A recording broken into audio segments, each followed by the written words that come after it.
안녕하세요, 수의사 연애입니다. 오늘은 만명 기념, 너무 감개무량하게도 만명 기념 Q&A를 찍어보려고 합니다. 댓글로 응원해주시는 분들 너무너무 감사하고요.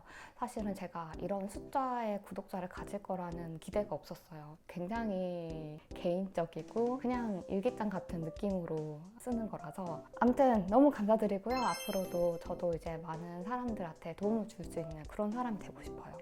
일단 질문이 많이 들어왔는데 두 개의 카테고리가 있어요. 그러니까 직업적인 부분 그리고 이제 비직업적인 부분, 미국 생활에 관한 부분이 있는데 수의사나 미국 수의사라는 직업에 대해서 크게 궁금하지 않으신 분들은 그냥 바로 파트 2로 점프하시면 될 것 같아요. 먼저 직업적인 부분. 수의대에 왜 갔나요? 수의대에 간 이유는 저는 수의사라는 직업을 알기 시작한 그 순간 초등학교 때였던 것 같아요. 그때부터 수의사가 꿈이었어요. 그리고 왜 미국에 갔나?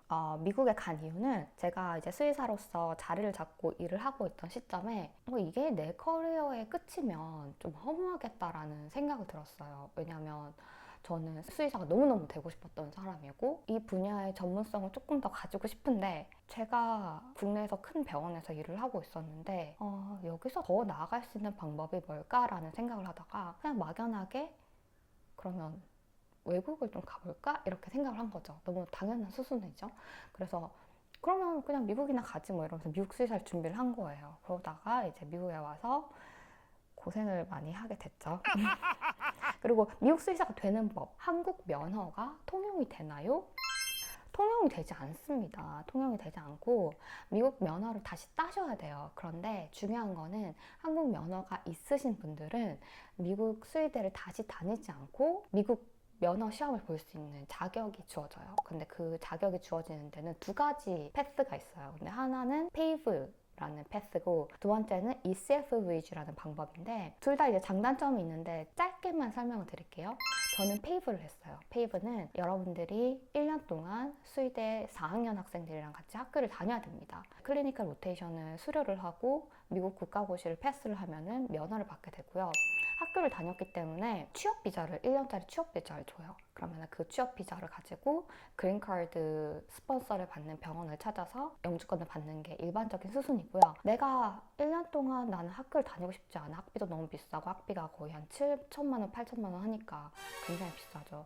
그러고 싶지 않아 라고 한다면은 ECFVG라는 방법을 생각해 볼 수가 있는데 로테이션을 하지 않는 대신에 실습 시험을 통과를 해야 돼. 그 실습 시험이 어렵기로 악명이 높습니다. 근데 이제 실습 시험을 도와주는 붓캠프라든지 그런 게 있으니까 참여를 해서 실습 시험을 통과를 하면 되는데 문제는 비자예요. 그래서 비자가 만약에 해결이 되지 않는 조건이다. 내가 미국에 아는 사람도 없고 가족도 없고 영주권이나 시민권이 없다. 그러면은 페이브를 전 추천하고요. 서울대는 조금 달라요. 서울대는 미국에서 인정하는 기준을 통과를 해서 서울대를 졸업한 학생들은 클리니컬 로테이션을 따로 돌지 않아도 내블리 미국 국가고시를 볼 수 있는 자격이 주어지기 때문에 그냥 국가고시 보시고 비자가 해결되면 미국에 오시면 됩니다. 완전 부러워요. 학생일 때 해야 할 것, 수의대 학생일 때 해야 될 것, 이 질문에 대해서 막 운전하면서 곰곰이 생각을 해봤는데 어떻게 얘기하면 좋을까 생각을 하다가 어떻게 얘기해도 너무 꼰대 같은 거예요, 제가. 그래도 제가 드리고 싶은 말은 제가 다시 수의대 학생으로 돌아간다면은 영어 공부를 열심히 하면 좋겠죠. 근데 그때는 미국에 올 생각이 아니었으니까 제가 영어 공부를 하지 않았어요. 근데 아마 미국이나 해외 진출을 고민하는 좀 발빠른 학생이라면은 영어 공부하라고 추천을 드리고 싶고 그냥 나는 훌륭한 수의사가 될 거야. 아니면 나는 행복한 사람이 되고 싶어 라는 생각을 가진 사람들이라면 경험을 진짜 많이 해보고 많이 놀고 여행도 많이 다녀보라고 조언을 해보고 싶은 게 취향이라는 게 20대에 많이 형성이 된다고 저는 생각을 해요. 나중에 이제 내가 시간이 있고 돈이 있는 어른이 돼서도 뭘 좋아하는지 몰라서 인생을 즐길 수 없는 그런 경우가 생기거든요. 그래서 20대 때는 많은 경험을 해보고 내가 뭘 좋아하는지를 찾고 그러라고 말씀드리고 싶어요.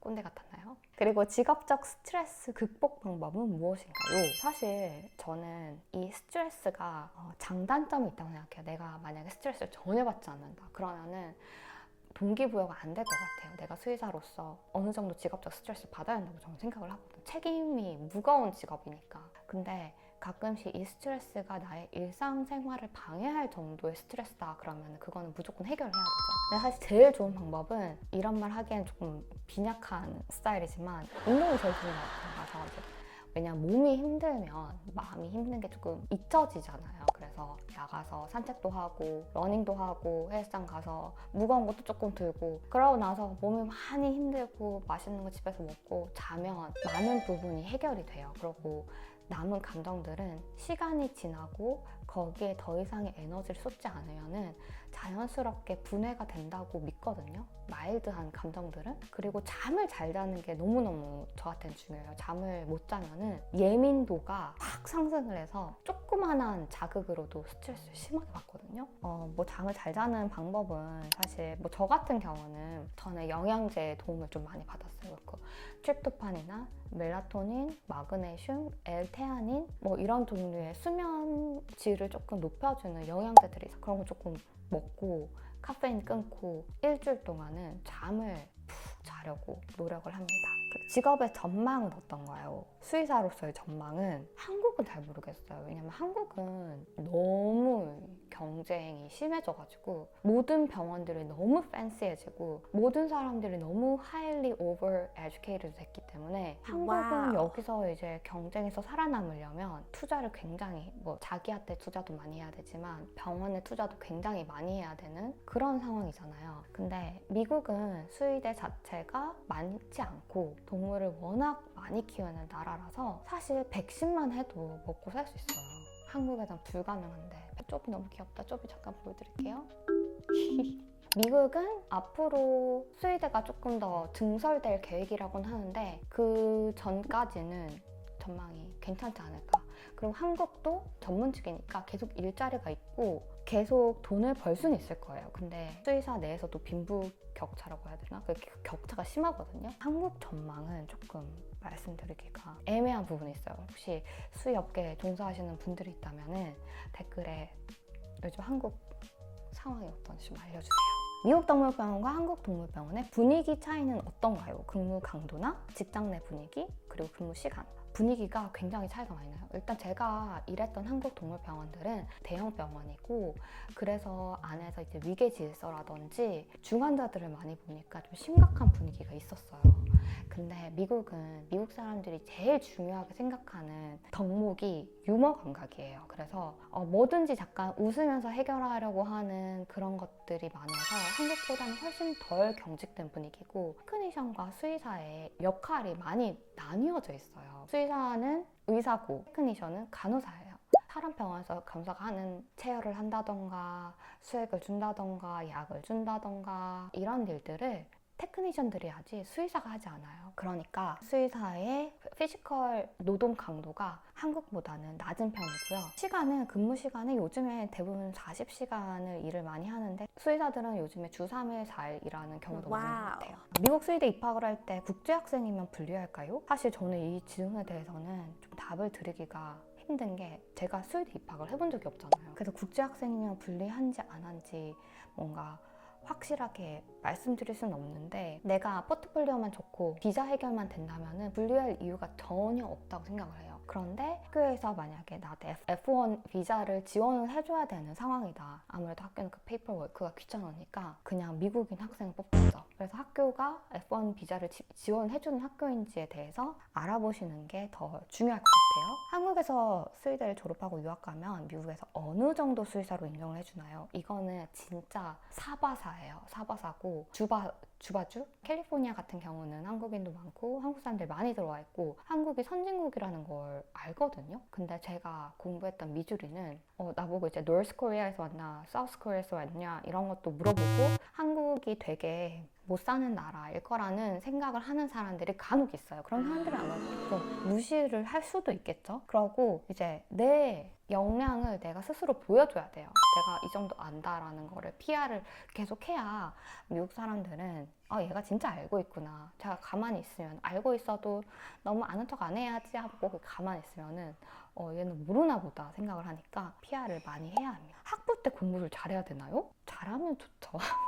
학점과 좋은 수의사, 훌륭한 수의사가 되는 거는 비례하지 않아요. 좋은 수의사가 되는 게 꿈이다. 그러면은 막 스트레스 받으면서 학점 관리에 막 목숨 걸 필요는 없어요. 왜냐? 여러분도 아시잖아요. 시험 보고 나면은 한 대부분의 것들은 머릿속에서 사라져요. 학부 때 아무리 공부를 열심히 해도 그 지식이 다 남아있는 게 아니거든요.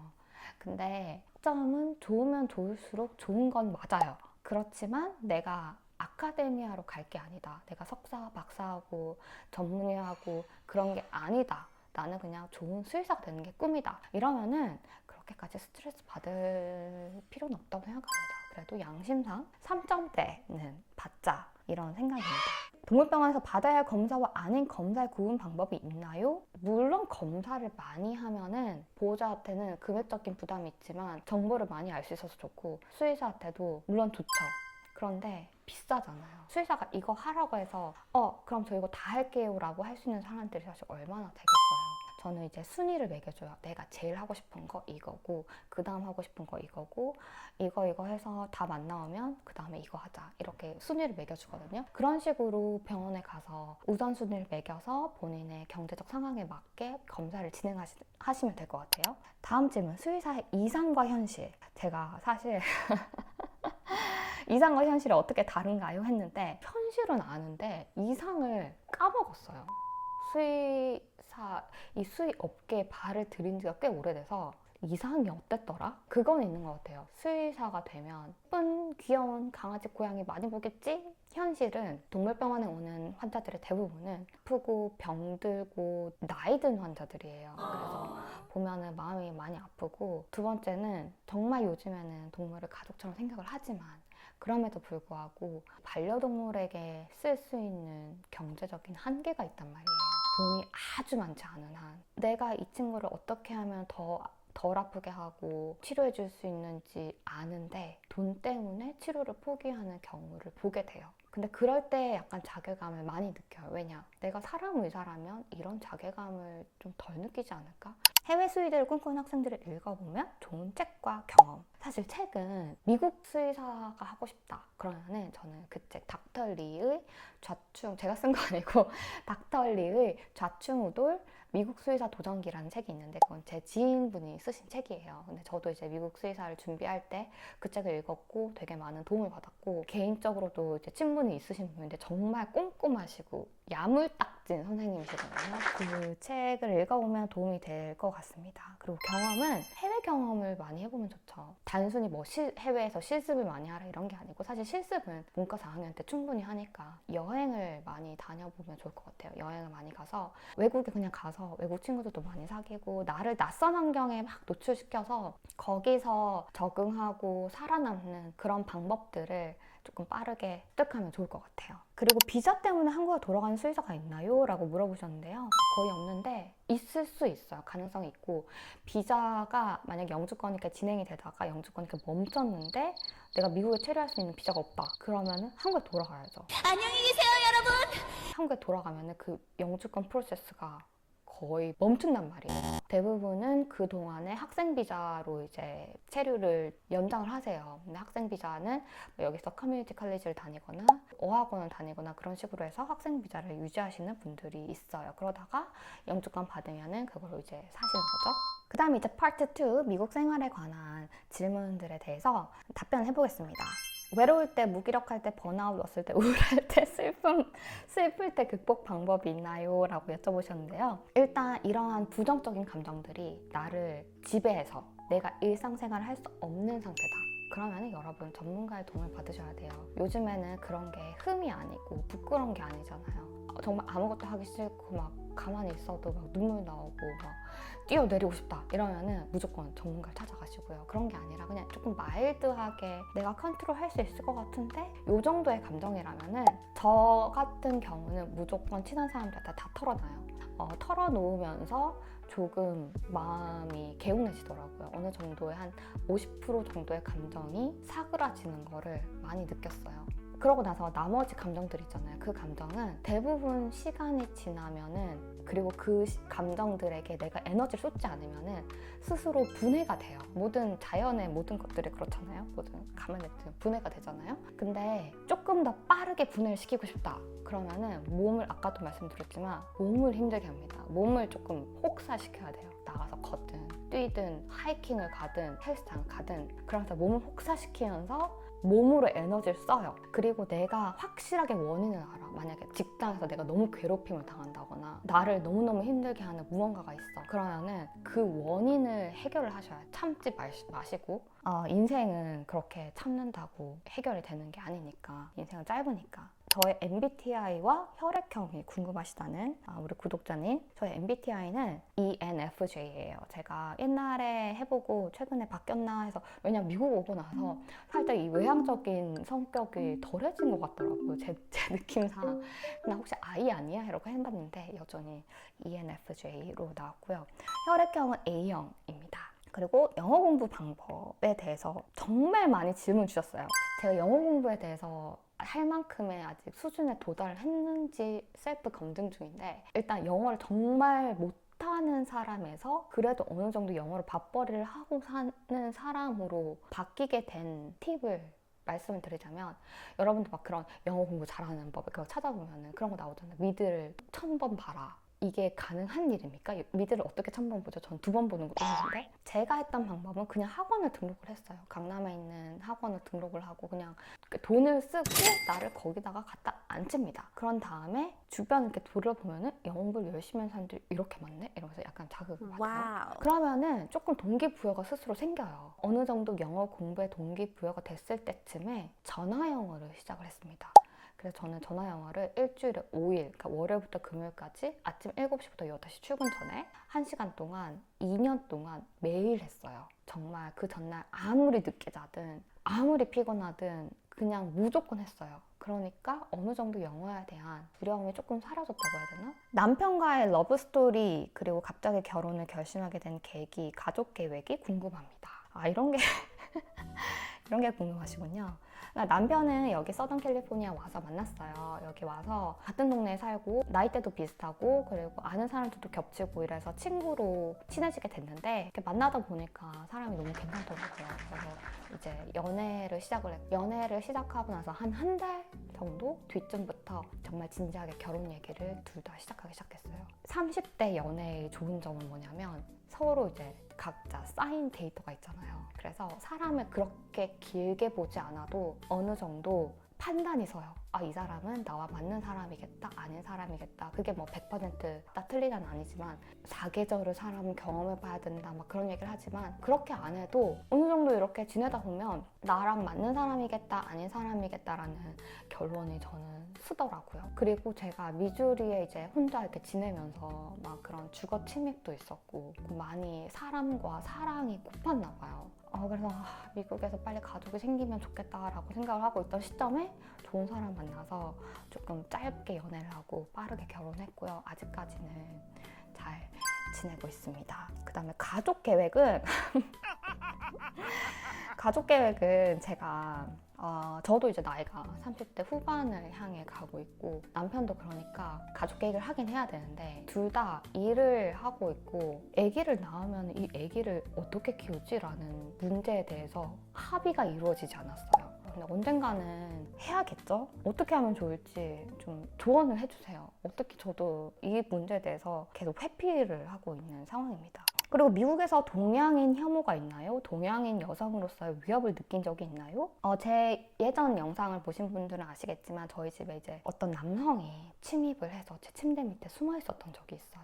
이게 근데 제가 동양인 여성이라서 받은 위협인지 아니면 제가 여성이라서 받은 위협인지는 알 수는 없어요. 근데 확실히 주마다 동양인을 바라보는 시선이 완전히 달라요. 제가 봤던 미주리에서는 동양인이 한 5% 미만이니까 당연히 어딜 가든 저를 쳐다보고, 마트 딱 들어가면 마트 사람들 다 이렇게 너 갑자기 어디서 나타났어? 이러면서 쳐다보고 이러는데, 여기는 한국 마트가 H마트가 다른 에이전들한테도 인기가 되게 많거든요. H마트가 그냥 일반 다른 그로서리보다 더 많아요. 그 정도로 동양인의 비율이 굉장히 많아서 동양인 혐오를 캘리포니아 지역에 살면서 느낀 적은 거의 없었고요. 동양인 여성으로서의 위협은 그냥 여성으로서, 덩치가 작은 여성으로서의 위협이 있죠. 근데 그거는 한국에서도 있었으니까. 그리고 미국에서 제일 힘든 점이 진짜 많은데 제일 힘든 점은 운전입니다. 제가 한국에서 운전 안 했는데 이제 미주리에 와서 운전을 시작을 했어요. 그런데 이제 미국은 땅덩어리가 워낙 크고 이렇게 막 주거 지역과 상업 지역이 나뉘어져 있다 보니까 내가 커피를 한 잔, 남이 타주는 커피를 한 잔 마시고 싶다. 그러면 이제 운전을 해야 돼요. 집 앞에 걸어가서 커피를 마신다? 이거는 만약에 뉴욕 시티권에 사는 사람이 아닌 한 미국에서는 많이 힘들 것 같아요. 뭐 장을 보러 갈 때도 운전을 해야 돼. 커피 마시러 갈 때도 운전해야 돼. 무조건 운전해야 되니까 그게 조금 저한테는 제일 힘든 점이었고, 두 번째로 힘든 건 아무래도 가족들을 못 본다는 거, 가족들한테 무슨 일이 생겼을 때 내가 바로 갈 수 없다는 거, 그게 두 번째로 힘든 일이고요.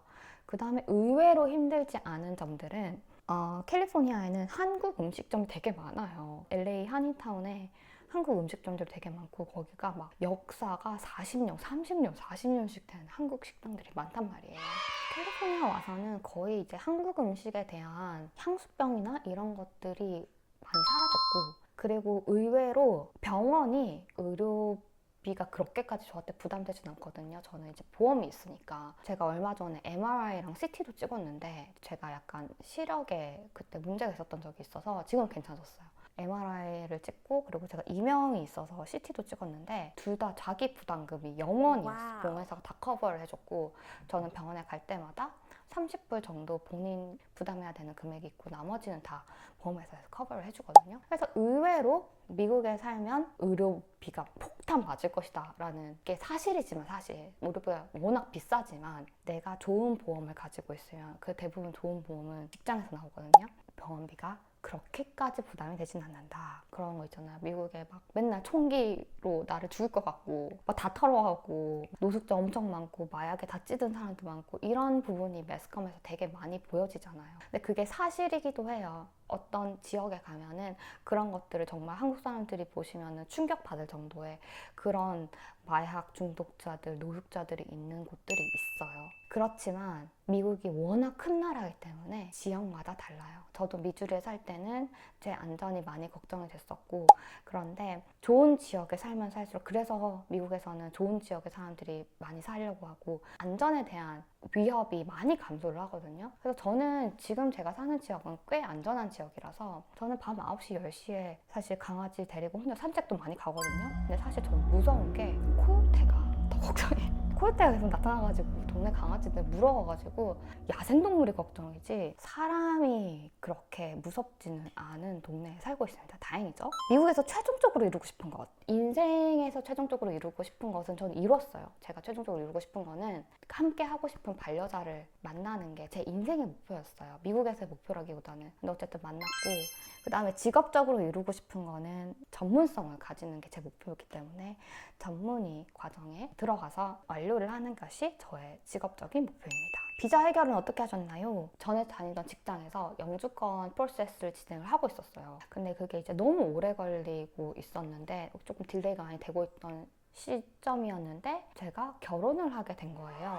그래서 생각해보니까 결혼? 그린카드가 훨씬 빨리 나올 것 같은데? 그래서 직장에서 다니던 그린카드를 드랍하고 결혼으로 인한 그린카드를 받은 상태입니다. 그리고 미국 생활비가 어떻게 되나요? 그러니까 미국 생활비도 사실 이게 주마다 이제 생활비가 너무 차이가 나니까 굉장히 다를 거라고 생각해요. 근데 저는 물가가 꽤 비싼 캘리포니아 지역에 살고 있으니까 그 점을 조금 양해를 해주셔서 들으시면은, 저희 두 명이서 정말 아무것도 안 하고 아무런 카드 지출 하나도 안 하고 숨만 쉬어도 나가는 돈, 차 보험비, 값, 유틸리티, 핸드폰 비용 요 정도 한 달에 4,500불 정도가 나가요. 그리고 저희가 뭐 밖에서 외식도 해야 되고 장도 봐야 되고 쇼핑도 해야 되고 여행도 가야 되잖아요. 익스트라로 지출되는 돈이 한 달에 한 2,000불 정도가 돼서 한 달에 한 6,500불 정도 많이 나가죠. 그보다 더 쓸 때도 있어요. 여행을 가거나 이러면 그거보다 더 쓸 때도 있어서 힘들죠. 네, 돈을 많이 벌면 좋겠죠. 그래서 미국에서의 삶의 만족도는 어떠신가요? 라고 했는데요. 사실 한국에서도 삶의 만족도가 꽤 높은 편이었어요. 근데 미국에서 삶의 만족도가 훨씬 높아졌어요. 한국 삶이 불행했던 건 아니에요. 저는 한국에서의 삶도 좋았고 충분히 행복하게 지낼 수 있다고 생각을 해요. 그런데 미국의 삶의 만족도가 높아진 거는 두 가지 요인이 있어요. 첫 번째는 제 남편이 생긴 거. 뭐 물론 저 혼자 지낼 때도 잘 지냈는데 그래도 가족이 있으니까 삶의 안정성이 높아진 것 같아요.